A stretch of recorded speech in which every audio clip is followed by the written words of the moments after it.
सर्वांना नमस्कार. आपली शाळा हे यूट्यूब चॅनल आपले सहर्ष स्वागत करत आहे.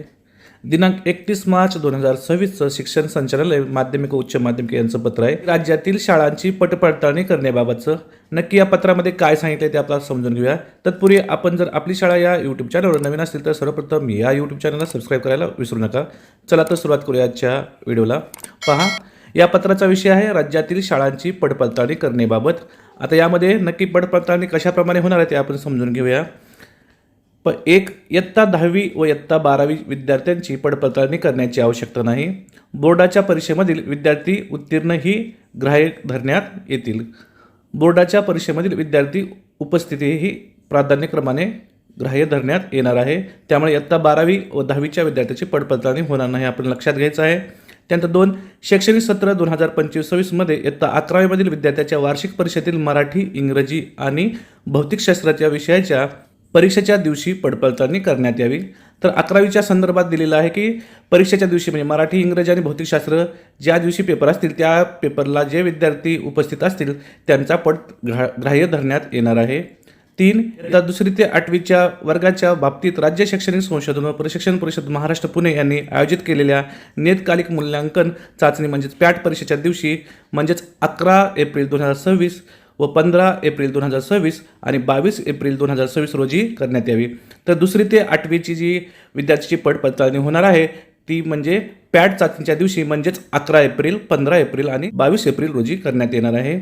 4, इयत्ता 9वीच्या विद्यार्थ्याच्या बाबतीत पडताळणी उपरोक्त तारखाच्या म्हणजेच 11 एप्रिल, 15 एप्रिल आणि 22 एप्रिल दिवशीच नियोजित करण्यात येणार आहे.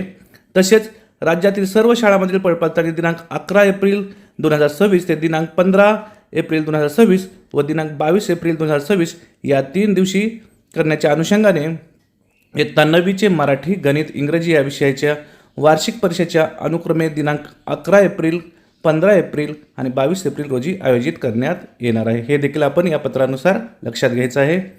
तसेच इयत्ता 11वीच्या बाबतीत मराठी, भौतिकशास्त्र व इंग्रजी या विषयाच्या वार्षिक परीक्षासुद्धा अनुक्रमे 11 एप्रिल, 15 एप्रिल, 22 एप्रिल रोजी आयोजित करण्यात याव्यात.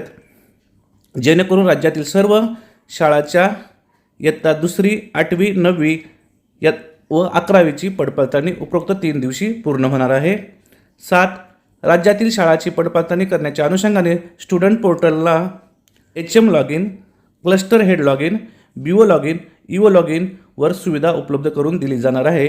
पडताळणीच्या अनुषंगाने शाळेस भेट देणारे पथक उपरोक्त लॉग इनचा वापर करून हजर गैरहजर विद्यार्थ्याची नोंद करतील. या सुविधेबाबत सविस्तर माहिती व सूचना 7 एप्रिल 2026 रोजी किंवा तत्पूर्वी कळवण्यात येणार आहे. पुढे, राज्यातील शाळाची पडताळणी करण्यासाठी पुरेसे मनुष्यबळ आवश्यक आहे. त्यासाठी क्षेत्रीय स्तरावरील केंद्रप्रमुख, गट शिक्षणाधिकारी, प्राथमिक, माध्यमिक, लेखाधिकारी, अधीक्षक, शालेय पोषण आहार, जिल्हा शिक्षण प्रशिक्षण संस्था म्हणजेच डाएची अधिव्याख्याता, वेतन व भविष्य निर्वाह निधी पथकचे अधीक्षक, विस्ताराधिकारी, संवर्ग यांची नेमणूक शाळेची भेट देणारे पथक म्हणून करण्यात यावी. शाळेस प्रत्यक्ष भेट देऊन पडताळणी करण्यासाठी नेमणूक करण्यात यावी. आणि शेवटी, शिक्षणाधिकारी माध्यमिक, प्राथमिक यांनी शाळानिहाय पडताळणीचे नियोजन करून आपल्या पातळीवरून एकत्रितपणे करावे. अंमलबजावणी प्रभावीपणे होईल याकडे लक्ष द्यावे. तर अशा प्रकारे 31 मार्च 2026च्या पत्रानुसार राज्यातील सर्व शाळांची पडताळणी दिनांक 11 एप्रिल, 15 एप्रिल आणि 26 एप्रिल रोजी होणार आहे, हे आपण लक्षात घ्यायचं आहे. अशा प्रकारे आजच्या व्हिडिओमध्ये आपण राज्यातील शाळाची पडताळणी कशाप्रकारे होणार आहे याविषयी सविस्तर माहिती पाहिली. पुन्हा एकदा भेटूया एका नवीन व्हिडिओसह. तोपर्यंत सर्वांना मनपूर्वक धन्यवाद.